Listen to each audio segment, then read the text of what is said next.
Hello and welcome back to Rev Endurance Sports. And today we're going to shoot this pre-service video, and I will show you some of the things that I noticed during the intake portion of the video, of the customer's visit, and outline what some are my suggestions for corrective action. Okay, first thing, this is my 28 Grand Prix tire with the same rim, so the 25 external with a 28 tire. And the reason this is here is twofold. The first is I needed to put that 28 tire in his frame just to make sure it would fit, because he's riding 25 tires and he's riding tubeless. And so what I wanted to make sure is there's plenty of room with the 25, but it's even better with, or I should say, for tubeless, it's going to be even better if he has a 28 tire and he's able to lower the pressure. The other thing is that this is a TTR tire, and while it's a super fast tire, it's, you know, TT for time trial, and I mean, it's a professional, let's say you're a pro tour guy, you would put this on your bike and you would race time trials with it. So it's a very fast tire. However, I don't recommend it as a training tire. So what we're doing is we're going to replace that TTR with an STR tire. And that's why I needed to check the 28 would fit. So we want to replace that front tire for two reasons. One, we want to get a larger tire so tubeless will work. It's his first experience with tubeless. I want him to have a positive experience with it. And we need a larger tire so that we can bring down the pressure and we can get the tubeless to work. All right, so that's the first thing. The other thing is, well, someone didn't adjust his brakes properly, so we'll get to that. And then also here, we're looking at eventually, he understands that this bar tape is not so great. The textured part becomes unbonded from the foam cushiony part, and so I'm just not a fan of lizard skin. And he says, oh yeah, I'm aware of that, my father rides it. And the only thing I heard is, wow, how cool, he rides with his dad. Right? So and then we have here this I love these bells. If you do not have a bell, please get one. Now right now these cables are kind of preventing it from ringing properly, but if you don't have a bell, please get a bell. Yelling out on your left is just, it's crass.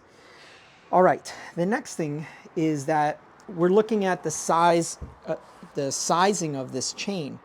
And you can see it's just drooping here, and there's just a lot of play in the chain. So the chain is really close to being worn, and so we have decided to change it. But the thing is that with these derailleurs, and that's the other thing too, if the spring tension is not good on these derailleurs, which you can replace the main spring here, then sometimes what happens is it just lags in rebounding, and then you just get a lot of slack in the chain. So the chain was cut too long, and it's also a little bit worn, but that's okay. We're going to replace that. We're also going to clean the drivetrain, because it has quite a bit of lube, excess lube. And the other reason he came through is just shifting issues. Now, one thing that I noticed as I was working on it, just initially in the stand, is the right shifter was not working, and I thought, oh, here we go, we got another stuck shifter video. But it is working now after multiple shifts, missed shifts. So it's finally working, but I'm still going to service these shifters for longer term. Now, I know that in the past, folks have mentioned this, and so I want to head it off at the pass, as they say. As viewers of my channel, and when you view other people's channels, Don't critique someone's bike fit. It's none of your business. How they have their bike set up is how they have their bike set up. So I'm going to head this off from from happening. Just because his saddle is too far back, number one, that doesn't mean it's going to break. That doesn't mean he needs a bike fit. There may be a reason why that is the way it is. And in fact, I remember watching David Arthur and his mechanic saying, oh, I always just, if I see a saddle like that, I just adjust it and put it where it's supposed to be. And I'm like, how do you know where it's supposed to be? Don't touch someone's bike fit. Do not touch it. Leave it alone. Have that conversation with your customer and ask them, hey, do you know that your saddle is here? Take me through the discussion you had with your bike fitter when you set up your bike fit. And when that conversation starts in that way, then the customer has the opportunity to tell you, I've never had a bike fit. My fitter said this, and that's why it's set up this way, right? So you don't automatically assume you should make changes to their bike fit or that their bike fit is wrong or bad, okay? So I just want to make sure and re-emphasize that. I've heard that far too often on my videos, even on my own personal bikes. And it's also because if it's a leather saddle, there's a lot of things you have to do differently to position a leather saddle properly for it to work. In many cases, you also have to bring the nose up. So it looks like an eyesore, but that's the only way you can ride one. As a matter of fact, I will do this on my next video.